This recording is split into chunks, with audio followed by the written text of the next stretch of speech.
जैसा कि मैंने आपको पहले भी बताया था, मैं अलग अलग टॉपिक्स के ऊपर कुछ अच्छे मेथड लेके आऊंगा जिससे आप बहुत बड़े बड़े क्वेश्चंस को बड़े कम मतलब कंसेप्चुअल मेथड से और बहुत कम टाइम में सोल्व कर पाएंगे। तो उसी सीरीज में आज का जो हमारा टॉपिक है वो है nodal method for capacitors.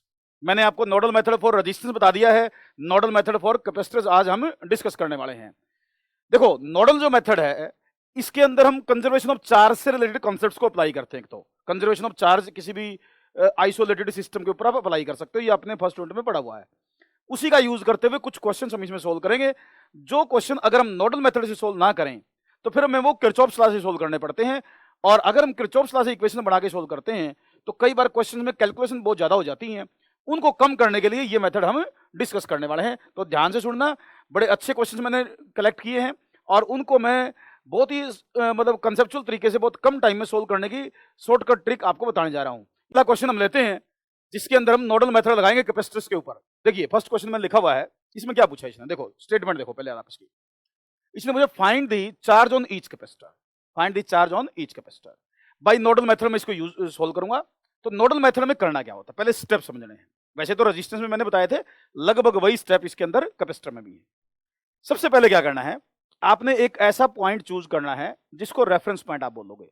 Reference point का मतलब जिसका पोटेंशियल जीरो माना जाएगा। तो एक तो रेफरेंस पॉइंट आपने चूज करना सबसे पहले। मैं इस डायग्राम में एग्जांपल के साथ समझा देता हूं। तो मैं ये जो पॉइंट है इसको बोल देता हूं रेफरेंस पॉइंट, मतलब इसका पोटेंशियल मैं मान लेता हूं जीरो। तो इसका पोटेंशियल होगा 0 वोल्ट। जो जो इससे डायरेक्टली कनेक्टेड है उनका भी 0 लिख दो, इसका पोटेंशियल भी 0 हो गया और इस पॉइंट का पोटेंशियल भी 0 हो गया। सबसे पहला काम है रेफरेंस पॉइंट चूज करना। उसके बाद डिपेंडिंग ऑन दी बैटरीज और सेल्स जो आपको दिखा रखी हैं उसके हिसाब से अलग अलग पॉइंट्स के पोटेंशियल असाइन कर दो। जो जो पोटेंशियल डिफरेंट पॉइंट्स के बनते हैं वो पोटेंशियल असाइन कर दो। जैसे इस डायग्राम के अंदर यहां से आप इधर जाओगे तो 5 वोल्ट का इंक्रीज हो रहा है, 5 वोल्ट का इंक्रीज हो रहा है। तो ये जो पॉइंट है इसका पोटेंशियल होगा +5। ये प्लस माइनस जरूर लिखना आपने। तो इस पॉइंट का पोटेंशियल +5 होगा। ऐसे ही यहां से इधर जाओगे आप तो 20 का इंक्रीज हो रहा है, तो इस पॉइंट का पोटेंशियल होगा भाई +20। सेम इधर से देख लो आप इधर से इधर जाओगे तो इधर का पोटेंशियल डिक्रीज हो रहा है, यहां डिक्रीज हो रहा है, तो यहां का पोटेंशियल होगा -10। मैं फिर कह रहा हूं प्लस माइनस के साथ ध्यान से लिखना है। अब इधर से इधर गए तो +10 का इंक्रीज हुआ, तो यहां हो गया भाई +10। तो यहां से हमारे पास अलग अलग पॉइंट्स के पोटेंशियल आ गए। देखो देख लो ध्यान से आप, अलग अलग पॉइंट्स के पोटेंशियल हमने लिख दिए। कोई भी पॉइंट अननोन पोटेंशियल का नहीं बचा इसमें, अननोन पोटेंशियल का कोई पॉइंट इसमें नहीं बच रहा। तो क्वेश्चन थोड़ा सा रिलेटिवली आसान होगा इसका मतलब। अब क्या करना है, चार्ज निकालना है। जैसे इस कैपेसिटर का चार्ज निकालना है, इसका देखो यहाँ का पोटेंशियल 20 है, प्लस का 20, ध्यान रखना, यहाँ का प्लस का 5 है, तो इसका मतलब इसका डिफरेंस कितना होगा 15 वोल्ट। Potential difference 15 volt. मैं इसको बोल देता हूँ, इसके चार्ज को Q1 बोल देता हूँ, इसके चार्ज को Q1 बोल देता हूँ। तो Q1 हो गया भाई C/V के फार्मूले से, दैट इज 2 × 15 30 माइक्रोकूलम। तो इसका चार्ज 30 माइक्रोकूलम पड़ा, आसानी से आपने निकाल दिया। सेम इसका देख लो बेटा, इसका पोटेंशियल कितना है, इसका मैं C2 बोलूंगा। अब इसमें देखो यहां +20, यहां -10, तो इसका डिफरेंस कितना हुआ, डिफरेंस हुआ 30 का, 30 वोल्ट का डिफरेंस इसका। तो इसके चार्ज को मैं बोल देता हूं Q2, वो होगा C2V2। That is potential difference तो 30 का है, कैपेसिटी 2 की है, तो 2 × 30 60 माइक्रोकूलम इसका चार्ज आ गया भाई। अब इसको देखो यहां का 20 है, तो यहां का भी +20 हुआ भाई, +20, यहां +10, यहां +20, तो डिफरेंस हुआ 10 का भाई, डिफरेंस 10 वोल्ट। इसके चार्ज को मैं Q3 बोल देता हूं। तो Q3 देखो कितना होया, C3V3, C3V3, C कितना है भाई 4, V3 कितना है भाई 10, तो 40 माइक्रोकूलम। तो ये तीनों कैपेसिटर के चार्ज आगे देखो कितने आसान तरीके से आपने निकाल दिए। कुछ भी नहीं करना, प्रॉपर मेथड आपको समझ में आना चाहिए। सबसे पहले क्या बताया, जैसे मैं रेजिस्टेंस में मैं बता चुका हूं आप लोगों को, सेम कैपेसिटर में एक पॉइंट रेफरेंस पॉइंट चूज करो, उसका पोटेंशियल 0 मानो। उसके बाद अलग अलग पॉइंट्स के पोटेंशियल लिखने की कोशिश करो with the help of cell और बैटरी। उनके पोटेंशियल हम सेल और बैटरी के हिसाब से लिख सकते हैं। कुछ पॉइंट्स के हो सकता है एक आधा पॉइंट अननोन पोटेंशियल का हो, तो उसके पोटेंशियल को अननोन मान के असाइन कर दो। फिर हम उसके बाद क्वेश्चन को सोल्व कर सकते हैं। इसमें पर्टिकुलर केस में कोई अननोन पोटेंशियल नहीं था, तो क्वेश्चन रिलेटिवली आसान था। ये मैंने इस तरीके से सोल्व कर दिया। ये आपके आंसर इसमें बताए जा सकते हैं। अब मैं लेता हूं नेक्स्ट एग्जांपल भाई। पहला काम क्या है, रेफरेंस पॉइंट चूज करना। तो इस पॉइंट का पोटेंशियल मैं 0 मानता हूं, इसको मैं रेफरेंस दे रहा हूं। इसका पोटेंशियल 0, इसका 0 और इस पॉइंट का पोटेंशियल भी 0। इसके बाद जिन जिन पॉइंट के पोटेंशियल लिखे जा सकते हैं वो लिख लो बैटरी की हेल्प से। यहां से गए 20 वोल्ट इंक्रीज कर गया तो +20, यहां से गए +10 इंक्रीज कर गया तो +10। ये पोटेंशियल्स हो गए। अब ये इधर से पोटेंशियल आ गए, लेकिन ऊपर का पोटेंशियल नहीं पता, वो अननोन है। इसका पोटेंशियल x मान लेता हूं, इसका पोटेंशियल x। अब ये थोड़ा सा x, पहले x निकालना पड़ेगा फिर चार्ज निकालेंगे, तो इसमें कैलकुलेशन वो कंजर्वेशन ऑफ चार्ज वाली भी हमें लगानी है। सिंपल है, कोई बड़ी चीज नहीं है। देखो पहले तो मैं इसका चार्ज निकाल लेता हूं। इसका चार्ज निकालूंगा, इसका चार्ज मैं Q1 मान लूंगा।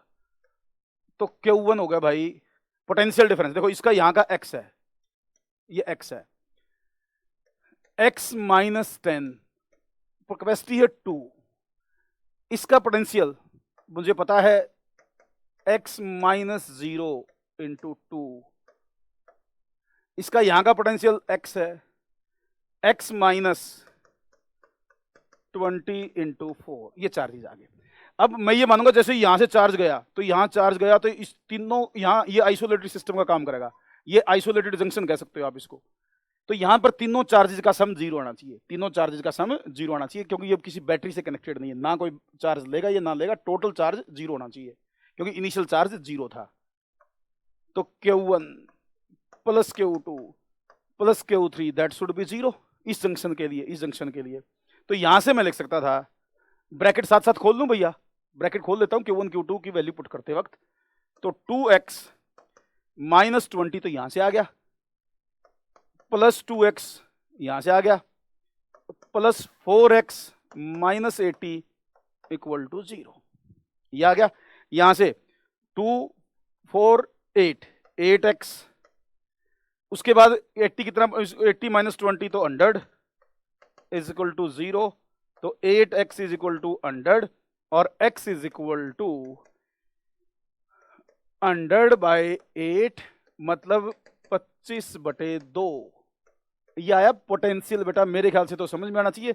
ये वाला कंसेप्ट है कंजर्वेशन ऑफ चार्ज का, जो हमने इस जंक्शन के ऊपर लगाना है।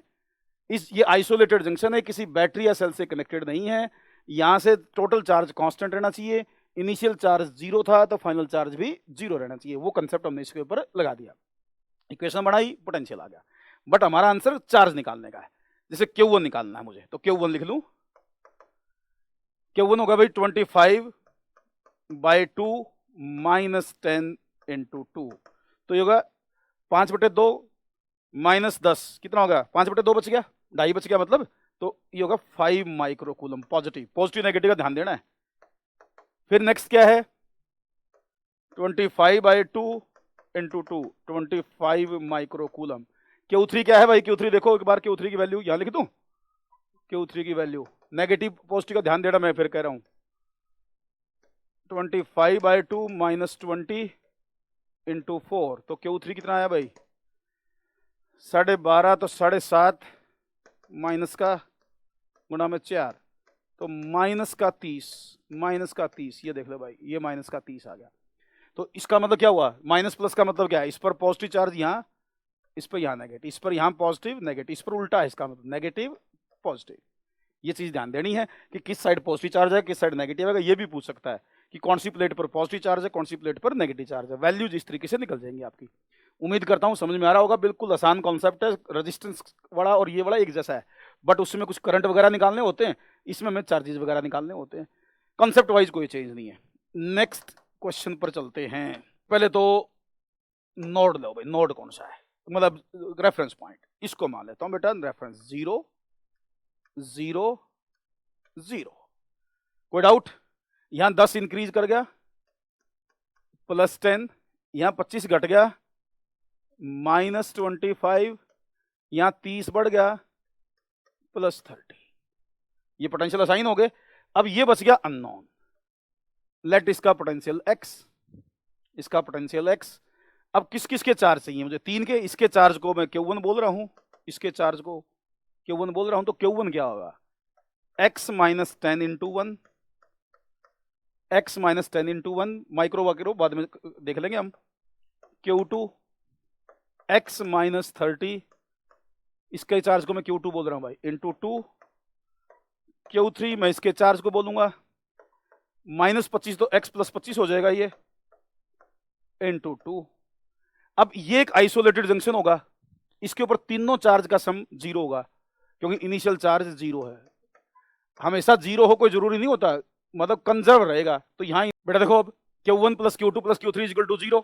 अब इसकी Q1 Q2 Q3 की वैल्यू पुट करो, तो x minus 10 plus 2x minus 60 plus 2x plus 50 equal to 0, equal to 0, equal to 0। अब यहां से मेरा काम है x निकालना बेटा। 3x 5x हो गया, यो 5x 5x 5x, और ये कितना बचा, माइनस, ये हो गया भाई 20 का, माइनस 20 इक्वल टू 0। तो 5x इज इक्वल टू 20 और x is equal to 4 volt. ये तो वैल्यू आ गई भाई x की, this is the value of x। x आ गया। अब चार्ज तो आसान सा है, इसमें वैल्यू पुट कर दूंगा मैं, इसमें वैल्यू पुट कर दूं, पॉजिटिव नेगेटिव का ध्यान देना। फिर 4 माइनस 10 माइनस का 6, अच्छा जी 4 माइनस 30 इंटू 2 माइनस का 48, 48 बना कितना, 36 52, माइनस का 52। अच्छा जी 4 प्लस 25 इंटू 2, ये कितना हुआ भाई 58। तो ये चार्जेस माइक्रोकूलम है, ये चार्जेस आपके बन गए, देखो आप बिल्कुल। प्लस माइनस का मतलब क्या है, बच्चा सोचेगा प्लस माइनस से क्या मतलब है। प्लस माइनस से मेरा मतलब देखो, ये नेगेटिव आया तो इस पर नेगेटिव पॉजिटिव, फिर इस पर भी नेगेटिव आया, इस वाले पर भी, तो नेगेटिव पॉजिटिव, फिर पॉजिटिव आया तो पॉजिटिव नेगेटिव। तो ये प्रॉपर साइन आप दिखाओगे इन सारे कैपेसिटर पे, चार्ज इस तरीके से निकल जाएगा। मुझे उम्मीद है कि आसान है, बिल्कुल इजी क्वेश्चन है। अगर आप इस क्वेश्चन को किरचॉफ्स लॉ से सोल्व करने की कोशिश करो तो आपका बहुत बड़ा क्वेश्चन हो जाता है। सीरीज पैरेलल से सोल्व ही नहीं होगा, सीरीज पैरेलल से तो भूल जाओ, इसका आप सोल्व कर पाओगे। लेकिन किरचॉफ्स लॉ से भी सोल्व करोगे तो भैया ये काफी बड़ा क्वेश्चन होने वाला है। लेकिन अगर आप इसको नोडल मेथड से सोल्व करो और कंजर्वेशन ऑफ चार्ज का कंसेप्ट लगा दो, तो देखो कितने कम टाइम में आपने इतना बड़ा क्वेश्चन सोल्व कर दिया। अगर आप कहो तो एक एग्जाम्पल और ले लूं, एक एग्जाम्पल और ले लेता हूं। देखो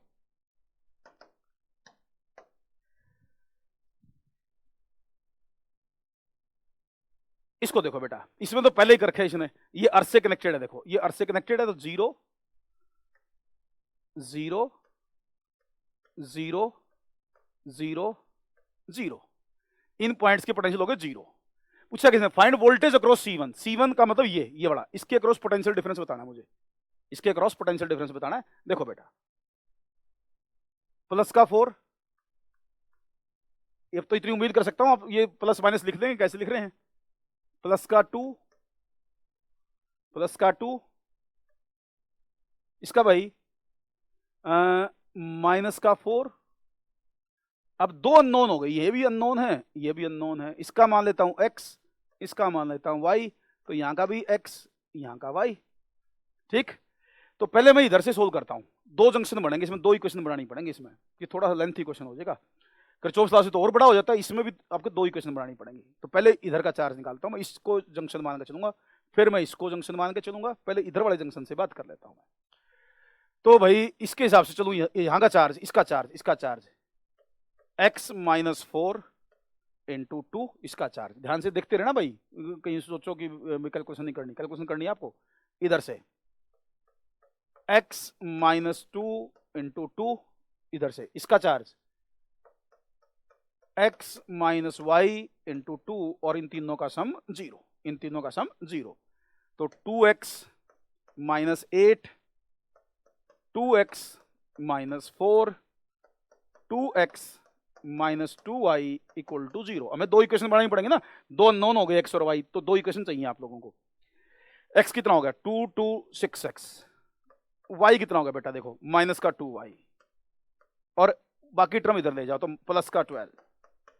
ये होगी first equation, this is the first equation. अब इस जंक्शन पर लगा ली इक्वेशन, अब इस पर लगाओ y वाले पर, y वाले पर इधर से y माइनस 0 इंटू 2, इसका चार्ज आ गया। ऐसे इसका y प्लस 4 इंटू 2, इसका y minus x into 2 equal to 0। अब ब्रैकेट खोल के एक इक्वेशन और बना लो भैया, 2y, यहां से 2y प्लस 8, यहां से 2y minus 2x equal to 0। अब y कितनी बन गई यहां से 4y माइनस 2x, 32 का ये 32 हो गया ना, तो 32 कैसे हो गया? 2y, ये 2y था, 32 दिख रहा मुझे यार ये, हाँ तो 2y 6y हो गया, तो 6y हो गया, फिर 6y हो गया, 6y माइनस 2x और ये हो गया 8, तो माइनस का 8, ये होगी सेकंड इक्वेशन बेटा। अब ये x और y की दो इक्वेशन इनको सोल्व करना मेरा काम है भाई, इन दो को सोल्व करना मुझे। तो ऐसे कर लेते हैं, इस फर्स्ट को मैं 3 से मल्टीप्लाई करके, फर्स्ट को 3 से मल्टीप्लाई करके वहां लिख लेता हूं। तो भाई 18x माइनस का 6y इज इक्वल टू 36, और भाई इनको सोल्व करो, y तो कट गया यहां से, 16x हो जाएगा यहां से, और ये होगा भाई इक्वल टू माइनस का प्लस का 28, तो x हो गया भाई 28/16, दैट इज 14/8, मतलब 7/4 वोल्ट। अब ये x आया 7/4, इसने x नहीं पूछा, इसने पूछा ये दोनों का डिफरेंस, इनका x और y का डिफरेंस, तो ये x आ गया, y और निकाल लो, इसमें x पुट कर लो, 6 into 7/4 minus 2y is equal to 12, is equal to 12 आया था, तो मैंने माइनस 8 कैसे लिख दिया? अच्छा चलो ठीक है, अब इसको सोल्व करके y निकालो बेटा, 42/4 minus 12 is equal to 2y। अब 42/12 21/2 minus 12 is equal to 2y, 22/24 minus का 3/2 इज इक्वल टू 2y, तो y आ गया बेटे माइनस का 3/4 वोल्ट। अब मुझे चाहिए x और y का डिफरेंस, y आ गया, x आ गया, मुझे यहां x और y का डिफरेंस चाहिए, 7/4 प्लस 3/4, तो 10/4 मतलब 5/2 वोल्ट, ये आपका रिक्वायर्ड आंसर बनता है भाई। तो ये इसका पोटेंशियल डिफरेंस आ गया इस C1 का, इसको C1 बोला था इसने, तो इसका पोटेंशियल डिफरेंस यहां से निकाला जा सकता है। ये आपका क्वेश्चन था। इसी तरीके से देखो नोडल मेथड से हमने बड़े बड़े क्वेश्चन को बहुत कम टाइम में सोल्व कर दिया है, वरना इनको किरचॉफ लॉ से हमें सोल्व करना पड़ता है। अब इसी सीरीज में ना मैं और भी कई सारे टॉपिक्स लेके आऊंगा, जिनमें कुछ बड़े क्वेश्चन को किसी शॉर्टकट मेथड से, कॉन्सेप्चुअल मेथड से कैसे सोल्व किया जा सकता है। तो नेक्स्ट वीडियो मिलते हैं। ओके बेटा, बाय बाय, टेक केयर।